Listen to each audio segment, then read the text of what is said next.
कहानी की शुरुआत होती है ली योंग नाम के एक लड़के को दिखाते हुए, जो कि काफी जवान था लेकिन इसके पास कोई भी काम नहीं होता, इसीलिए वो अपने पेरेंट्स के घर रहा करता था। और वो अपने कॉलेज के दिनों में एक क्लाइंबिंग ग्रुप का लीडर भी हुआ करता था। और इस चीज में ली पहले से ही काफी सारे टूर्नामेंट भी जीत चुका था। हालांकि इतना सारा टैलेंट होने के बाद भी ली के लिए एक नौकरी पाना उसके लिए बहुत बड़ी चुनौती हो चुकी थी। और यहाँ पर इस कहानी में हमें दिखाया जाएगा कि कैसे ली के शहर में एक जहरीली गैस छोड़ दी जाती है, जो कि इंसानों की जान के लिए खतरा बन जाती है। ली ने कई बार कोशिश की और कई जॉब्स के लिए भी अप्लाई किया, मगर यहाँ पर उसे हर जगह से ही रिजेक्शन मिलता गया। लेकिन यहाँ पर उसका नेफ्यू और उसकी बहन उसे हमेशा एहसास दिलाते थे कि उसकी जॉब कभी लग ही नहीं सकती, जिस बात से वो बहुत ही ज्यादा दुखी होता था और उसे बुरा भी लगता था। आज उसकी माँ का 78वां बर्थडे होता है और इस बर्थडे को लेकर ली और उसकी बहन काफी अच्छे से सेलिब्रेट करना चाहते थे। इसीलिए ली अपनी बहन से कहता है कि यहाँ पर क्लाउड गार्डन नाम का एक बहुत ही अच्छा होटल है और क्यों ना हम वहीं पर सेलिब्रेट करें। और आज फाइनली उसकी मॉम का बर्थडे होता है, तो ये सभी क्लाउड गार्डन नाम के उस होटल में फटाफट से पहुंच जाते हैं। यहाँ पर इनके साथ और भी सारे रिलेटिव्स भी आए होते हैं और ली की जॉब ना होने की वजह से वो सारे लोग उसे कई सारे ताने सुनाते हैं। ये सारी बातें ली को बिल्कुल भी अच्छी नहीं लग रही थी। दरअसल ली यहाँ पर किसी को ढूंढ रहा था और तभी यहाँ पर एक वेट्रेस आती है, जिसे देखकर ली बहुत खुश हो जाता है। इस वेट्रेस का नाम यूई होता है, जो कि किसी समय पर ली के साथ उसी के क्लास में उसी के साथ कॉलेज में पढ़ती थी। और ली की तरह वो भी एक रॉक क्लाइंबर होती है, लेकिन पिछले 5 सालों से इन दोनों ने कभी एक दूसरे से बात नहीं की थी। ली यूई को बहुत ही ज्यादा पसंद करता था और यही वजह होती है कि उसने अपनी बहन को माँ का बर्थडे सेलिब्रेट करने के लिए इस होटल का सजेशन दिया, क्योंकि वो पहले से ही जानता था कि यूई भी इस जगह पर काम करती है। यूई को देखकर वो बहुत खुश हो जाता है, क्योंकि वो काफी देर से उसे ही ढूंढ रहा था। यूई भी उसे देखकर हैरान हो जाती है, जिसके बाद ये दोनों बाहर बातें करने के लिए जाते हैं। और यहाँ पर बात करते करते यूई उससे पूछती है कि अब तुम क्या कर रहे हो। वो यहाँ पर यूई से झूठ बोलता है कि वो एक बहुत ही बड़ी कंपनी का मैनेजर है और यहाँ पर दरअसल में वो यूई को सच नहीं बताना चाहता था कि वो बेरोजगार है। अब यहाँ पर यूई का बॉस उसे अपने पास बुला लेता है, जो कि हमेशा यूई के साथ फ्लर्ट किया करता था। ये बात यूई को भी बिल्कुल पसंद नहीं आती, लेकिन होटल उसके फादर का होने की वजह से यूई उसके अगेंस्ट कोई भी एक्शन नहीं ले पाती थी, क्योंकि अगर इसने उसकी बात को टाला तो शायद इसे अपनी जॉब से हाथ धोना पड़ सकता था।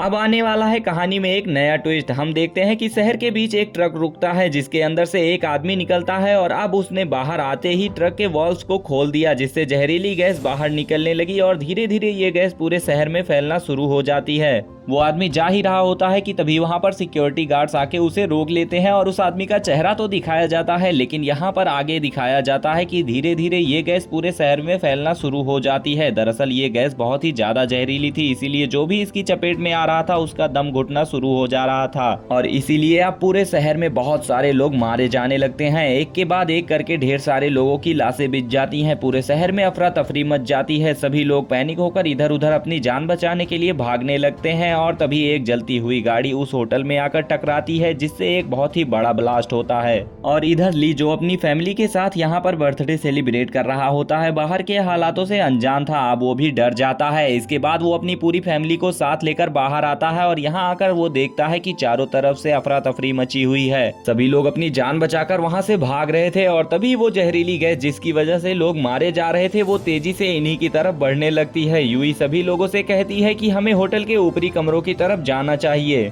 और सबके सब तुरंत ही अंदर चले जाते हैं। लेकिन तभी ली देखता है कि उसकी बड़ी बहन, जो कि अंदर आने में लेट कर जाती है और वो जहरीली गैस के चपेट में आ जाती है। तभी यहाँ पर ली अपनी बहन को बचाने के लिए अपनी सांसें रोककर उसके पास जाता है और उसे कंधे पर उठाकर अंदर ले आता है। हालांकि उसकी जान तो बच जाती है, लेकिन उसे सांसें लेने में बहुत ज्यादा तकलीफ हो रही थी, जिस वजह से ली एम्बुलेंस को कॉल करता है। लेकिन उसे बताया जाता है कि एम्बुलेंस की सेवा पूरी तरह से बंद कर दी गई है, सिर्फ हेलीकॉप्टर ही काम कर रहे हैं। इसके बाद यूई के साथ पूरे शहर को देखता है, जहाँ पर वो जहरीली गैस किसी कोहरे की तरह पूरे शहर में फैल चुकी थी और अब वो गैस ऊपर की तरफ बढ़ रही थी। ली सभी से कहता है कि हमें किसी भी तरह बिल्डिंग की छत तक जाना होगा, लेकिन उसकी बहन की हालत काफी खराब थी, इसीलिए वो चल नहीं पा रही थी, जिसकी वजह से यहाँ पर ली पर्दों की मदद से एक स्ट्रेचर बनाता है और अब वो अपनी बहन को अपने सभी साथियों के साथ ऊपर ले जाता है। लेकिन ऊपर पहुंचने पर इन्हें पता चलता है कि यहाँ जो डोर है वो लॉक है और इस दरवाजे की सिर्फ एक ही चाबी है, जो कि नीचे रिसेप्शन पर रखी है। लेकिन जब जब ये ऊपर से नीचे देखते हैं जहाँ रिसेप्शन है तो यहाँ पर वो गैस पूरी तरह से फैल चुकी थी। वहीं दूसरी तरफ हम देखते हैं कि लोग अपनी जान बचाने के लिए इस जहरीली गैस से दूर भागने लगे थे, लेकिन रोड ब्लॉक होने की वजह से काफी ज्यादा भीड़ हो जाती है। पुलिस वालों को भी कुछ समझ नहीं आ रहा था कि आखिर शहर में चल क्या रहा है। अब इधर हम देखते हैं कि ली अपने साथियों के साथ नीचे जाने के लिए तैयार हो जाता है, लेकिन यहाँ पर नीचे जाने का मतलब था मौत को दावत देना, लेकिन फिर भी वो सभी हिम्मत करते हैं और नीचे जाते हैं जहाँ पर न्यूज चल रही होती है जिसमें कि बताया जाता है कि ये गैस पूरे शहर में फैल चुकी है। और यहाँ पर वो सभी गाइड करते हैं कि इस तरह के मास्क इस्तेमाल करके आप अपनी जान बचा सकते हैं। अब इन्हें यहाँ पर 3 मास्क मिल भी जाते हैं, लेकिन अब इन्हें यहाँ सबसे पहले रिसेप्शन पर जाना होगा ताकि ये सभी चाबी को लाकर दरवाजे को खोलने के बाद छत पर जा सकें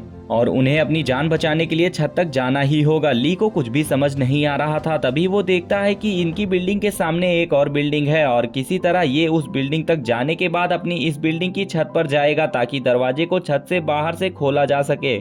और फिर ली तुरंत ही इस बिल्डिंग का ग्लास तोड़ देता है और इसके बाद वो अपनी बॉडी पर एक रस्सी बांधने लगता है। दरअसल ली इस चीज में तो मास्टर था क्योंकि वो अपने कॉलेज के दिनों में एक रॉक क्लाइंबर हुआ करता था और इस वजह से उसे सारे ट्रिक्स भी पता थे कि दूसरी बिल्डिंग पर कैसे पहुंचा जाए। यहाँ पर हालांकि उसकी फैमिली उसे ऐसा करने से मना करती है क्योंकि ये काफी रिस्की काम होता है और इसमें उसकी जान भी जा सकती थी, लेकिन ली यहाँ पर इन सब की बातों की परवाह नहीं करता। इसके बाद वो एक लॉन्ग जंप लगाता है और सामने एक पाइप को पकड़ लेता है, जिसके बाद वो रस्सी के दूसरे सिरे को एक जगह पर बांधकर बिल्डिंग के ऊपर चढ़ना शुरू कर देता है। यहाँ पर उसका कजिन भी होता है जो कि उसे ऐसा करते हुए देखकर काफी हैरान हो जाता है और वो उसके मोबाइल से उसकी लाइव स्ट्रीमिंग करने लगता है। और अब ली जो कि लगातार ऊपर की तरफ बढ़ रहा होता है उसकी रस्सी भी खत्म हो जाती है, जिसका मतलब साफ था कि अब उसे बिना रस्सी के सहारे ही ऊपर जाना होगा। लेकिन वो किसी तरह की परवाह किए बिना ही अपने शरीर से रस्सी खोल देता है और अपनी फैमिली की जान बचाने के लिए अब वो बिना किसी सेफ्टी की चिंता किए धीरे धीरे ऊपर बढ़ना शुरू कर देता है। अब जल्दी ही वो ऊपर पहुंच जाता है। बिल्डिंग पर शेर का एक स्टैचू होता है जो कि काफी ज्यादा फिसल भी रहा था और ली काफी ज्यादा थक भी चुका था, लेकिन फिर भी वो अपने लोगों की जान बचाने के लिए हिम्मत करता है और छत पर चढ़ जाता है और तुरंत ही वो बिल्डिंग के ऊपर जाके छत के दरवाजे को खोल देता है। अब सभी लोग यहाँ पर छत पर आ जाते हैं और अब इन्हें यहाँ पर बचने की काफी उम्मीदें भी नजर आ रही थी क्योंकि अब यहाँ पर हेलीकॉप्टर्स भी आकर उन्हें रेस्क्यू कर सकते थे। ये सभी लोग अपने फोन की टॉर्च ऑन करते हैं रेस्क्यू टीम को अपनी तरफ अट्रैक्ट करने के लिए, लेकिन इतनी ऊपर होने की वजह से इन्हें आसानी से नहीं देखा जा सकता था। इसीलिए यहाँ पर यूई सभी को सजेशन देती है कि हमें इस तरह से खड़ा होना चाहिए कि हम एक एच शेप में बन जाएं। वो सभी को टॉर्च ऑन करने को बोलती है जिससे रेस्क्यू टीम को पता लग जाएगा कि यहाँ पर बिल्डिंग पर किसी तरह की हेल्प की जरूरत है। दरअसल एच का मतलब हेल्प है, लेकिन इन्हें बचाने के लिए यहाँ पर कोई भी नहीं आता क्योंकि इनकी मोबाइल्स की लाइट इतनी ज्यादा तेज नहीं होती कि ऊपर से देखा जा सके। और थोड़ी ही देर में हम देखते हैं कि ये लोग माइक और स्पीकर का भी यूज करके उन्हें बुलाने की कोशिश करते हैं, लेकिन वो आइडिया भी फ्लॉप हो जाता है। तभी यूई को एक आइडिया आता है और वो यहाँ पर होटल की होल्डिंग को ब्लिंक करवाना शुरू कर देती है, जिस वजह से रेस्क्यू टीम के हेलीकॉप्टर को पता लग जाता है कि बिल्डिंग के ऊपर कुछ लोग फंसे हुए हैं और इसीलिए वो जल्द ही हेलीकॉप्टर बिल्डिंग के रूफ टॉप तक आ जाता है। सभी लोग तो हेलीकॉप्टर में बैठ जाते हैं मगर ली और यूई की बारी आने पर ओवरलोड हो जाता है, जिस वजह से वो इनके साथ नहीं जा पाते। हेलीकॉप्टर बाकियों को लेकर यहाँ से निकल जाता है, लेकिन अब यहाँ पर वो हेलीकॉप्टर का भी इंतजार नहीं कर सकते थे क्योंकि धीरे धीरे गैस अब ऊपर आ चुकी थी और ये लोग यहाँ पर नहीं रुक सकते थे और इसीलिए इनके पास जो मास्क होते हैं वो इन्हें पहन लेते हैं और साथ ही इनके पास जितनी भी रस्सी होती है उस रस्सी को अपने बैग में रखकर यहाँ से निकल जाते हैं। यहाँ पर वो अपनी बॉडी को पूरी तरह से कवर करके दूसरी बिल्डिंग के छत पर जाते हैं, लेकिन गैस यहाँ पर भी पहुंच चुकी थी क्योंकि गैस का स्तर अब धीरे धीरे और भी ऊंचा हो चुका था। इसीलिए इन्हें यहाँ पर और भी ऊंची बिल्डिंग में जाना होगा और फिर वो एक सेफ बिल्डिंग पर चले जाते हैं जहाँ पर गैस अभी तक नहीं पहुंची थी, लेकिन इनके मास्क के फिल्टर एक्सपायर हो चुके थे क्योंकि उनके अंदर जहरीली गैस भर चुकी थी। लेकिन अभी भी इनके पास एक और मास्क बचा हुआ था और यहाँ पर आने के बाद उन्हें एक दूसरी बिल्डिंग नजर आती है जो कि काफी ज्यादा ऊंची होती है। इसीलिए वो उस पर एक रस्सी फेंकते हैं और सबसे पहले यूई उस तरफ जाना शुरू कर देती है और वो उस जगह पर पहुंच भी जाती है और जब ली की बारी आती है तो ली धीरे धीरे उस जगह पर पहुंचने लगता है। अगर इतने में ही जहरीली गैस भी वहां आ जाती है, लेकिन यहाँ पर वो तुरंत ही मास्क पहन लेता है और सेफ्टी से यहाँ पर यूई के पास पहुंच जाता है। वो दोनों देखते हैं कि सामने की बिल्डिंग में ढेर सारे बच्चे मदद के लिए चिल्ला रहे होते हैं। उनकी जान बचाने के लिए ये दोनों यहाँ पर एरो के शेप में लेट जाते हैं और रेस्क्यू टीम उस इशारे को समझकर उन बच्चों को रेस्क्यू कर लेती है, मगर यहाँ भी इनकी किस्मत इनका साथ छोड़ देती है। पास में ही एक गैस स्टेशन होता है और उसमें एक जोर से धमाका हो जाता है जिससे गैस और भी तेजी से फैलना शुरू हो जाती है।